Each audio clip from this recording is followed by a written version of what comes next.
Deion Sanders and his Colorado squad are exciting, but what is their identity? We don't know yet, and neither does he. You are Locked On Buffs, your daily podcast on the Colorado Buffaloes. Part of the Locked On Podcast Network, your team every day.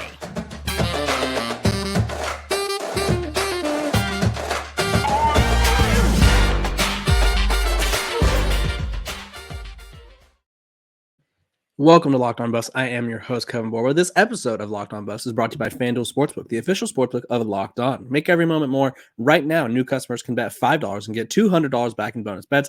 Guaranteed. Visit FanDuel.com/LockedOn today to get started.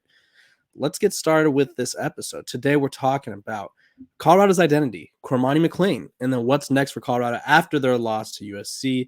Very tough loss. Very, I wouldn't say disappointing, but it was kind of disappointing in a sense. Let's dive right into it, though. The identity. I think this is something that it's been hard to determine because all their games have gone so differently. TCU was a shootout. Their defense was horrible. Their offense was amazing. They were able to outscore TCU while the defense made a couple big plays. Okay. Week 2, you go to Nebraska. They start slow again. And Nebraska holds them scoreless, and then all of a sudden Colorado's defense is looking real good. Like they held Nebraska, I think it was just 14 points, and it was kind of like, oh wow, so this defense can play if they're capable or if they're wanting to. And then you go to week 3, and it's Colorado State, and all of a sudden Colorado State punches them in the mouth, exposes the defense. Offense again comes up with a huge performance. When I say the offense, I mean Deion Sanders in the passing game. The run game has been pretty much useless the entire season. Then Oregon, so they're 3-0. Buzz of the country is all eyes are on them. The buzz is going, and they get blown out by Oregon. The offense couldn't get anything going. The defense looked horrible. Then you go to USC comes to Boulder. Start off really slow again. And then the offense and Deion Sanders come fighting back, but they come up just short. And so after the game, Coach Prime was talking about their identity. And he was pretty straightforward. He said, while he's still proud of the team, he doesn't really know what their identity is. He said, what's our identity? I don't know who we are. I don't know what we're going to do. From practice to practice, I do, but we've got to translate that into games. So we're still searching for our true identity. If I had to say right now, because I don't think Colorado is a finished product yet. I don't think that's a crazy take by any means, but I do think they have a lot of room to grow as a team. They have a lot of room to grow as an offense, a lot of room to grow as defense, special teams, whatever it may be, coaching staff. And I think they're going to learn their identity by the time the season ends. They have 2 great weeks to kind of figure out their identity, because they play Arizona State and Stanford, who are combined 2-8. So yeah, it's not like they're going to have any more top 25 matchups these next couple of weeks. They're going to be able to figure things out, play some young guys like Omarion Miller, and figure things about themselves out, because I think that's what's kind of holding them back. And so let me walk you through what I think their identity is right now through the first 5-ish weeks, because let me go through some rankings. In total defense, they rank 126th out of 130 FBS, out of the 130 teams that are ranked on this list. There's 133 FBS teams, but obviously not all of them are accounted for on here. But they're 126th, excuse me. They rank as the worst Power 5 program. The only schools that are worse than them are Central Michigan, Buffalo, Nevada, and North Texas. So then you go to total offense, and they rank as a total offense 57th in the country. And why, you might ask? Well, it's because they rank dead last in rushing offense. They are the worst rushing team in the country. We were kind of expecting Alton McCaskill to kind of be that guy to get them back into, I guess, boost the offense, but he hasn't played yet. Well, he's played, but just not effectively. He had 5 carries against Oregon, and then we didn't see him against USC. So not really sure what's going on there, but they average 55 yards per game.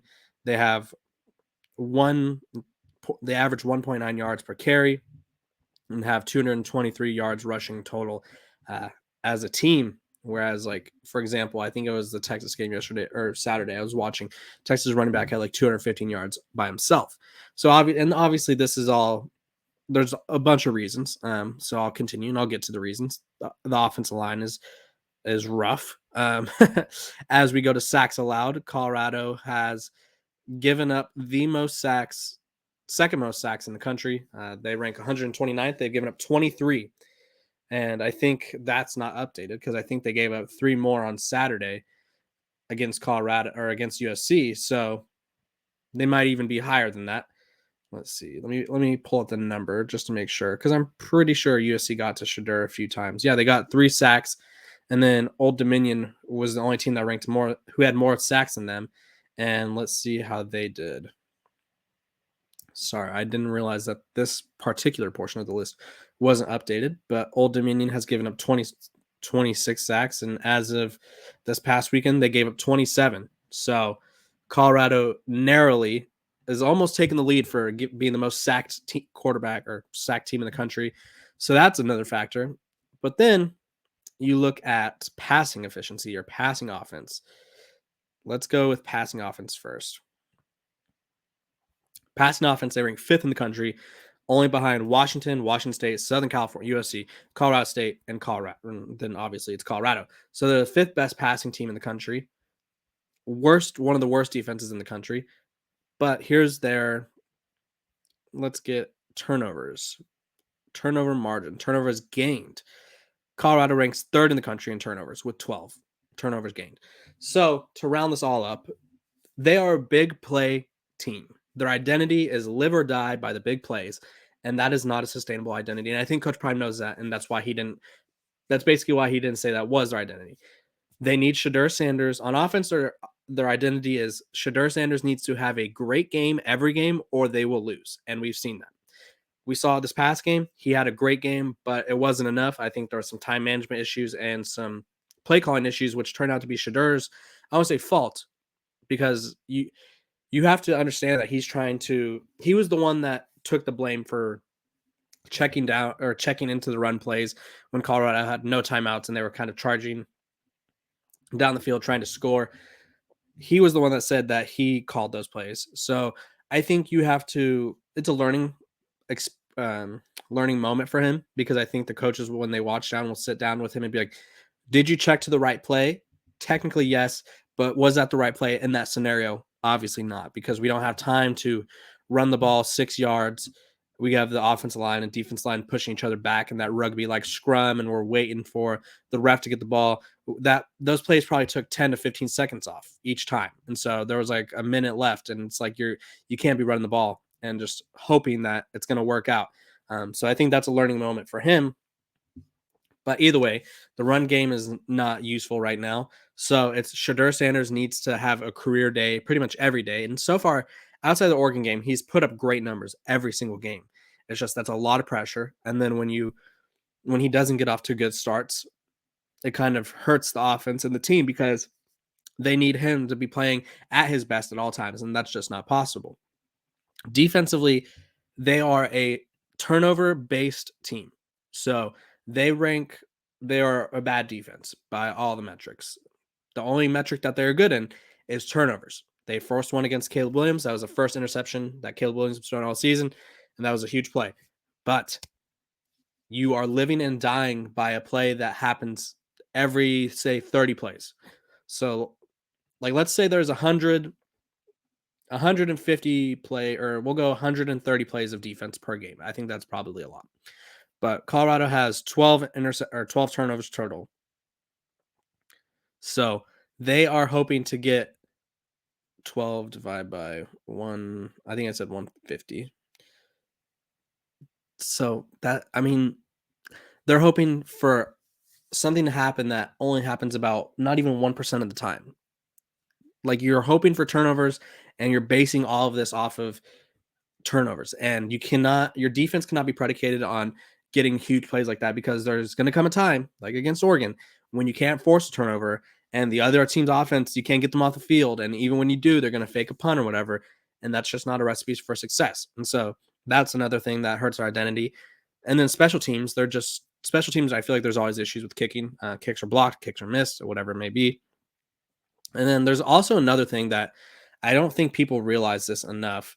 But when you look at how Colorado has started off games, it's like they need adversity to play well, or they need adversity to kind of bounce back. When you look at their game breakdown, of their 5 games so far, they've only scored in the first quarter twice. They are averaging around 4 points per first quarter. And then when it gets to the second quarter and stuff, that's when they really ramp it up. I don't know what needs to change. I don't know how you change that, how you adjust that. Maybe it's you start off with the ball and try to put up points first, rather than letting the other opponent, or rather than letting your opponent get the ball first and kind of set the stage. But Colorado's identity is currently offense led by Shedeur Sanders needs to come up big. And it seems like the team needs to get punched in the mouth before they do something. And I think that's what Coach Prime means when he says he doesn't know what to expect, because I'm sure at practice they talk about starting fast, starting strong. And then when they get in the games, they're doing the complete opposite. So I think their identity is still a work in progress. Like I said, I feel like they still have a prime opportunity to figure this out. It's not like their season's derailed by any means after these 2 losses. I think the USC loss was much more productive than the Oregon loss, but they still got a lot of things to learn as they move forward. I need you guys to learn about our good friends over at Athletic Brewing. Let me tell you. So, it's time for my game changer of the week, brought to you by Athletic Brewing. Much like Omarion Miller, the freshman wide receiver, Athletic Brewing has completely changed the non-alcoholic beer game. They make non-alcoholic beers that actually taste good. Omarion Miller came in the second half as a freshman who hasn't really played all this year, has no catches, and all of a sudden he records the highest. He goes for 196 yards, which hasn't been done since 2018 for Colorado. Kind of gets Colorado back in the game, was the difference maker that they needed for Shedeur Sanders. So, Athletic Brewing Company has completely changed their game, which is the non-alcoholic beer game. They make full non-alcoholic beers that taste actually good, full of flavor, and well-crafted, just like a full-strength brew. Their brews are great tasting and award-winning and beat out full-strength beers in global competitions. They're fit for all time, so you can drink them anytime, anywhere, and make any activity even more enjoyable, like watching a big game or your kid's game. Or you could tackle a workout or working or just at work. So there's no hangovers, which is the best part ever. No hangovers ever. You can find Athletic in-store, online, and at bars around the country. And let's be realistic, they have flavors for everyone. You could take the test.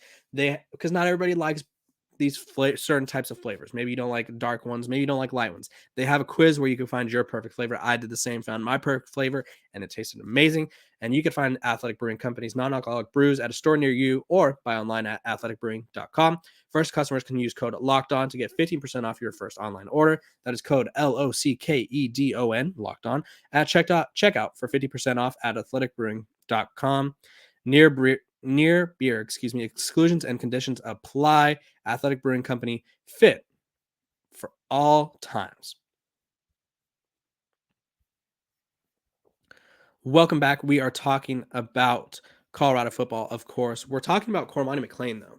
I want to say I owe him an apology, because I think I was going based off of what Coach Prime said, and so I think Coach Prime was challenging him.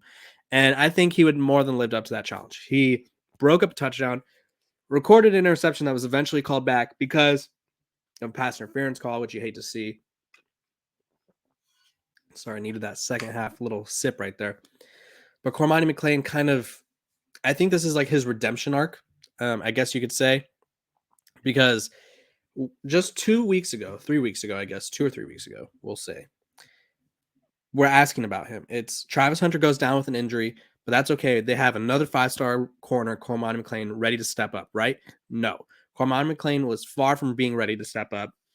In fact, Coach Prime even went out as far to say he wasn't prepared.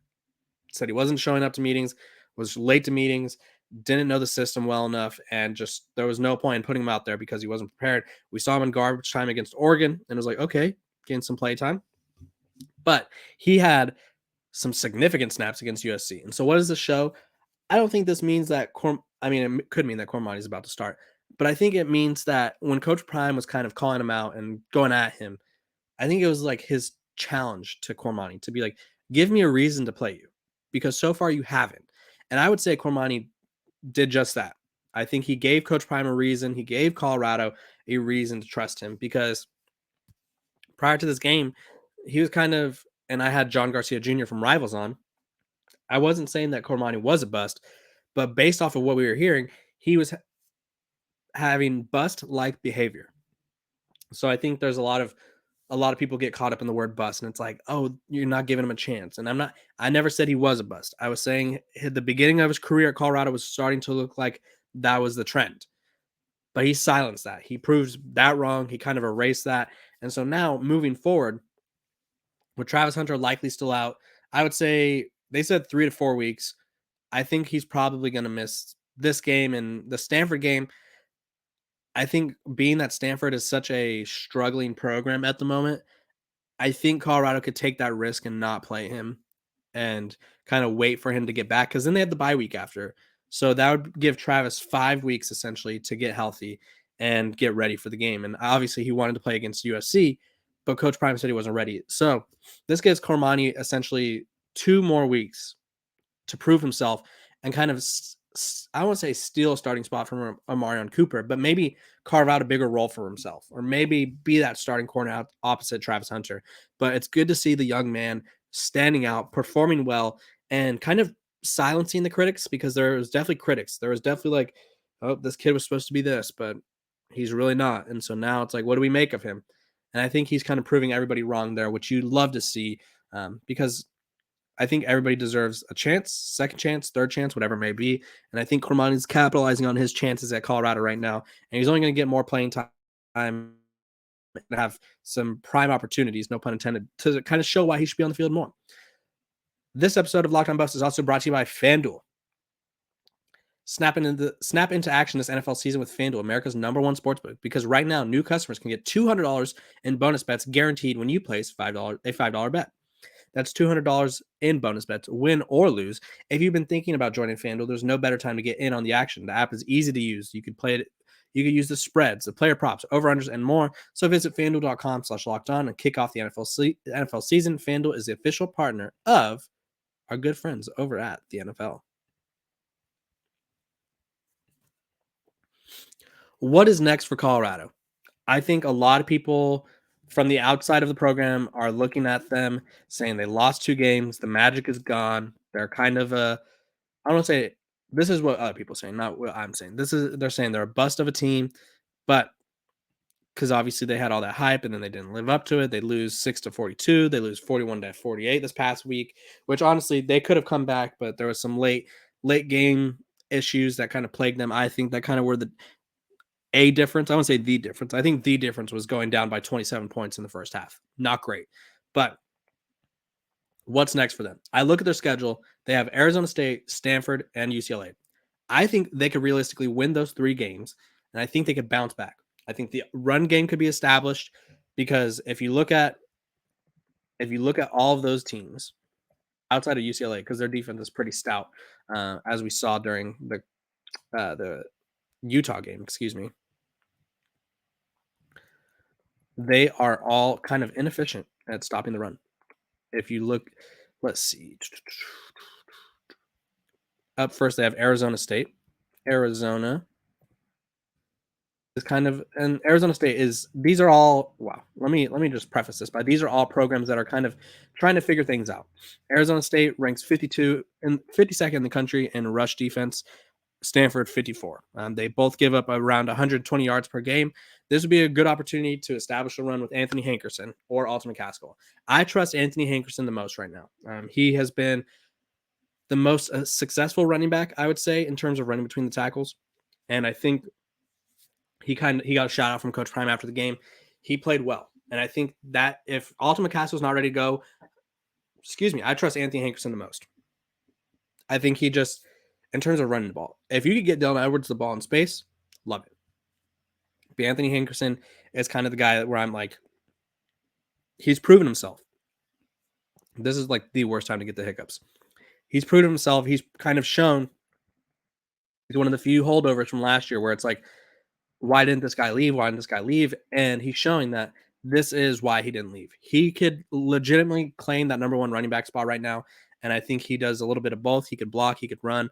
And I think that's what they need. And realistically, Arizona State and Stanford, their rush defenses are not nearly as good as USC's, UCLA's, who ranks as number 10 in the country. So I think they could beat these 3 teams. I think Deion Sanders could get things going again with the offense, or Marion Miller's going to continue to pop off. But I think the defense has a chance to kind of build some confidence, especially against Stanford. I think the run game can get some things going. And I think Colorado could string together 3 wins straight. And all of a sudden, you go from 3-2 to 6-2 with a homecoming game against Oregon State. That'd be a huge win right there, in Boulder. And then you have Arizona. That's a winnable game. I think that's 7 wins right there. So they have a chance to get to 7-8 wins. And I think too many people are caught up in the fact that they've lost 2 straight this early in the season. I mean, it sucks, yeah, but Colorado is a team that's bouncing back from a horrible year last year.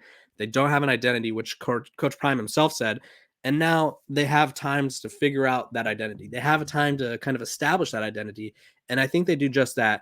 And I'm going to continue to monitor what I think is their identity, because right now their identity is big plays by the passing game and forcing turnovers. And it's not just like big plays; it's like monumental plays. And they need something more sustainable. They need something where it's like, we're going to do this 10 to 20 times a game, and it's going to work every single time. And I don't know what that is yet. They don't know what that is yet, but this Colorado team is trending in the right direction. And I think that's what's next for them. They're going to trend up. I think right now the Oregon game had them trending down. The USC game gave them a little uptick back towards the right direction. And I think they're going to have a solid little stretch here, and it's a good stretch to build some confidence after what was a pretty brutal stretch to open the year. I appreciate you guys for tuning in to Locked On Buffs. I am your host, Kevin Borba. I appreciate you guys for getting me to 3,500 subscribers. This is truly a blessing. I appreciate you guys' support, and I look forward to continuing to produce this content for you guys and having more guests on the show. So you guys have a great start to your week. It is a great Monday, great day to have a great day. I will see you guys tomorrow.